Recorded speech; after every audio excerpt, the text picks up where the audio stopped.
In this last section, we're going to talk about how rituals work, how they function, and how they relate to other parts of social life. So rituals work by bringing people together in symbolic action through a shared experience. Remember, throughout this, you've learned that symbols stand for something else. Here, when this young girl is taking communion for the first time, the ritual of confirmation in the Catholic Church, her white dress symbolizes purity. The bread and wine symbolize the body and blood of Jesus Christ, an important figure who is considered to be an incarnation of God in human form by believers in Catholicism and Christianity.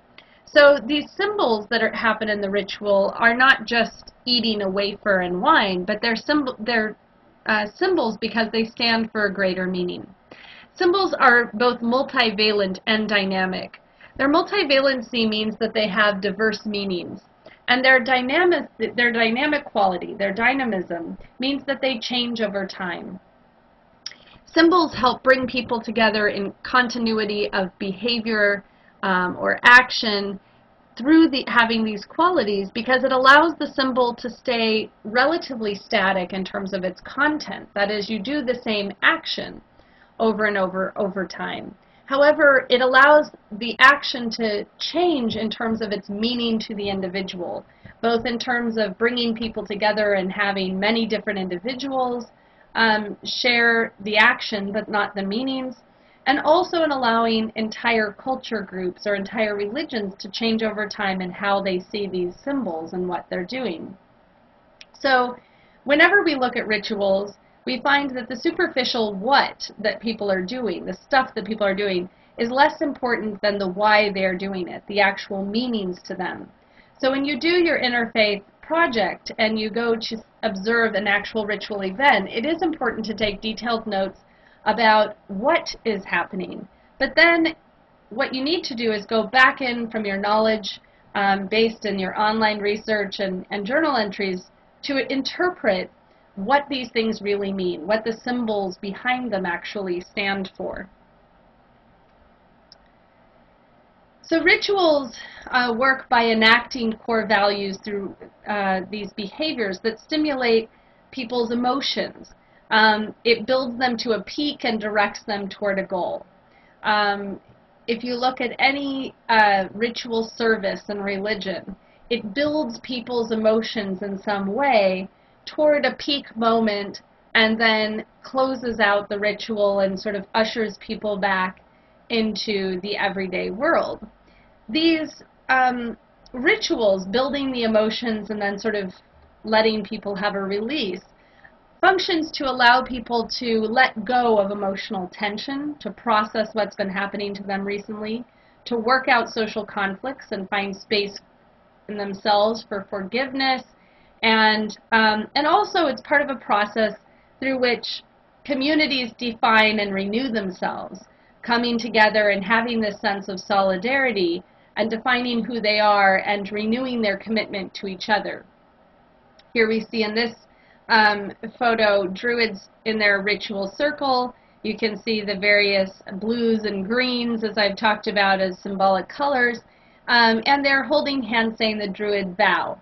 The Druid vow is a good example of this community defining and renewing itself, because it happens during all Druid rituals that are from the order of bards, ovates, and druids.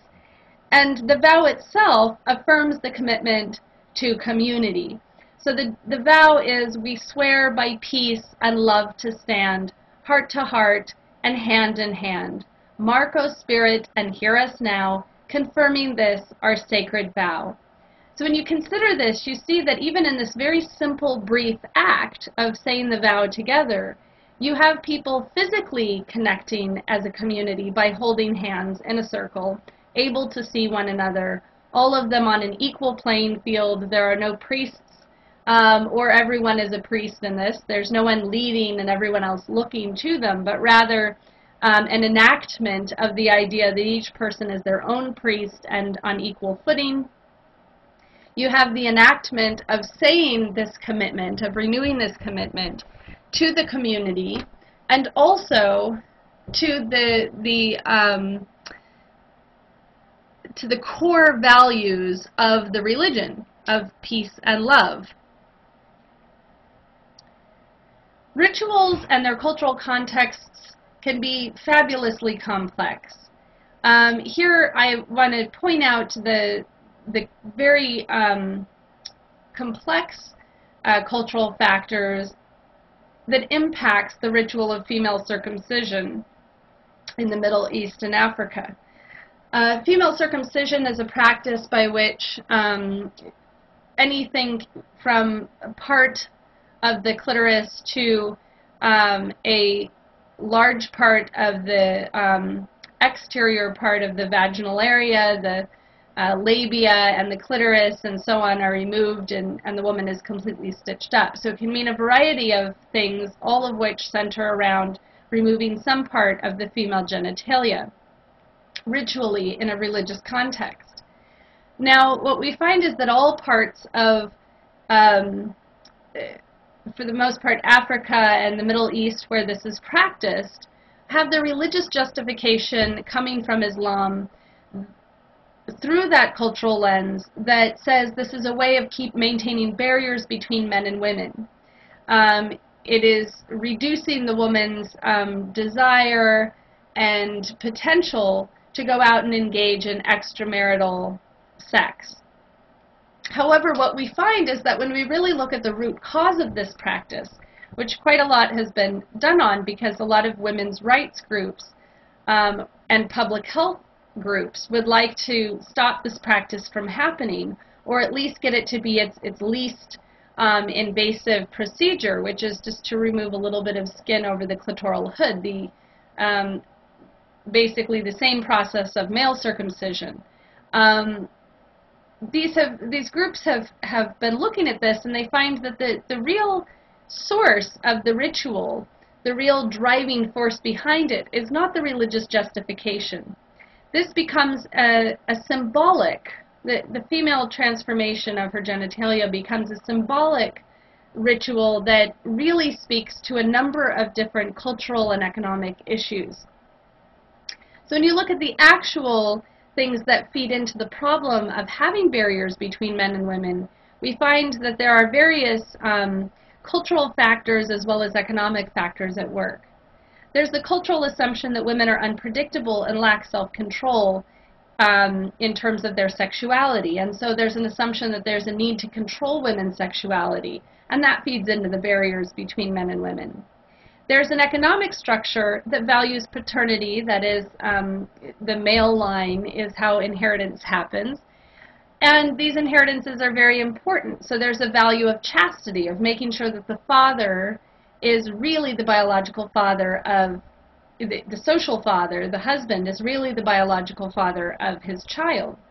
Then there's a general issue. There are a few high-status roles for women, and one of the few high-status roles available is the value of the daya. The daya is the woman who performs this ritual and also opens up women, again, for their first night of sex when they're married, and also opens them up for childbirth after they've been impregnated. So having very few high-status roles for women, and only one of these being this daya role, means that women themselves often are pushing to maintain the practice, even when the men say, you know, we could do away with it. Then there's this contrast of high wealth and low wealth in how people end up going through the procedure.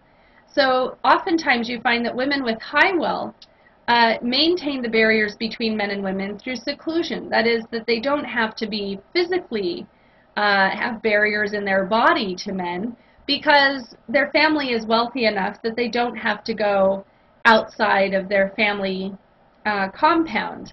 So, or they can be accompanied constantly by a male servant in the household or a relative. So in these cases, seclusion of the women is sufficient to have that barrier between men and women. And frequently when they are circumcised, these high wealth women only have the sunnah, which is the mild form of female circumcision that just removes a bit of the clitoral hood. However, if women are of low wealth and therefore have to go out and work, do business with men, and so on, the importance of having that symbolic barrier in the body that lives in their body rather than the social barrier of distance becomes that much more important to the value of chastity and control of women's sexuality. So these low-wealth women are much more likely to have full circumcision and excision of the clitoris, and also infibulation, which is the process by which the labia are removed and the woman is stitched up, only leaving a small hole for menstrual blood. So what you find is that this problem around the ritual of female circumcision is very complex. It is not a simple solution to say, well, you change the religious meaning or the religious ideology around this and magically everything else changes. This also has a lot to do with culture. It has to do with the broader things outside of religion that have caused religion, in this case Islam, to be interpreted this way. And in fact, when you look globally, you find that many Muslims all over the world do not have this interpretation of barriers between men and women. That is, they don't have female circumcision, and many of the Muslim peoples in Asia, the South Pacific, Europe, the Americas, and so on. So the fact that this is concentrated in areas that have distinctive cultural traits and that share these certain underlying contextual issues around women's functioning in the world and how this relates to men means that we always have to look at the broader context in which rituals are performed rather than only looking at their religious meaning.